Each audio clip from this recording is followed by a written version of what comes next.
சென்னையில் கள்ளநோட்டு வழக்கில் கைது செய்யப்பட்டவர்களிடம் சிபிசிஐடி விசாரணையை தொடங்கியுள்ளது.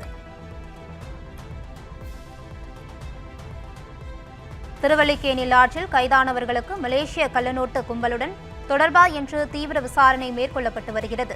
கைதான ஷஃபிக் ரகுமான், ரவிச்சந்திரன் ஆகியோரிடம் சிபிசிஐடி போலீசார் விசாரணை நடத்தி வருகின்றனர்.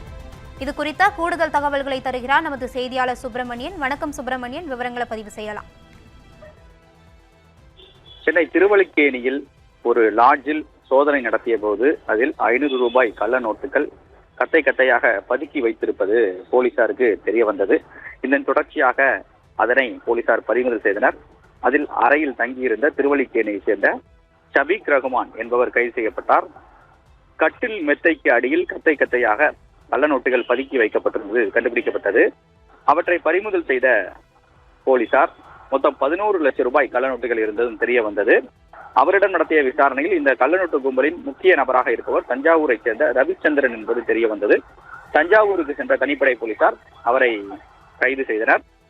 அவரிடமிருந்து ஒரிஜினல் ரூபாய் நோட்டுகளான 22,79,000 பணம் பறிமுதல் செய்யப்பட்டது. 4 பாஸ்போர்ட்டுகள் பறிமுதல் செய்யப்பட்டது. 2 பேரும் நடத்தப்பட்ட விசாரணை என்பது தீவிரப்படுத்தப்பட்டிருக்கிறது. திருவல்லிக்கேணி காவல் நிலையத்தில் வைத்து 2 பேரும் தனித்தனியாக போலீசார் விசாரணை மேற்கொண்டு வருகிறார்கள். குறிப்பாக ரவிச்சந்திரன் என்பவர் இதற்கு முன்பாக மலேசியாவில் பணியாற்றி வந்தது விசாரணையில் தெரிய வந்திருக்கிறது. சுமார் 10 ஆண்டுகளுக்கும் மேலாக அவர் மலேசியாவில் பணியாற்றி இருப்பதும், அதே போல அவரது சகோதரர் மலேசியாவில் பணியாற்றி கொண்டிருப்பதும் விசாரணையில் தெரிய வந்திருக்கிறது. மலேசியா கும்பலிடமிருந்து இந்த கள்ள நோட்டுகளை சென்னைக்கு வரவழைத்திருப்பதாக காவல்துறையினர் சந்தேகித்திருக்கிறார்கள். அதன் அடிப்படையில் இந்த விசாரணை என்பது மேற்கொள்ளப்பட்டு வருகிறது. மலேசிய கும்பலுக்கும் இதில் தொடர்பு இருப்பதாக காவல்துறையினர் சந்தேகித்திருக்கிறார்கள். இது மட்டுமல்லாமல் ஷஃபிக் ரகுமான் மற்றும் ரவிச்சந்திரனுக்கு வேறொரு, அதாவது இந்த சென்னையில் வசிக்கக்கூடிய ஒரு பெண் ஒருவருக்கும் இந்த கள்ள நோட்டு வழக்கில் தொடர்பு இருப்பதாக காவல்துறையினர் சந்தேகித்திருக்கிறார்கள். அவருடைய பின்னணி குறித்தும் தற்போது போலீசார் விசாரணை மேற்கொண்டு வருகிறார்கள். குறிப்பாக இதில் வெளிநாட்டு தொடர்புகள் இருப்பதாக விசாரணையில் தெரிய வந்திருக்கக்கூடிய சூழ்நிலையில் சிபிசிஐடி போலீசார் தற்போது விசாரணையை மேற்கொண்டு வருகிறார்கள். திருவல்லிக்கேணி காவல் நிலையத்திற்கு வந்த சிபிசிஐடி எஸ்பி ஒருவர் நேரடியாக வந்து விசாரணை என்பது நடத்தியிருப்பதாக தெரிய வந்திருக்கிறது.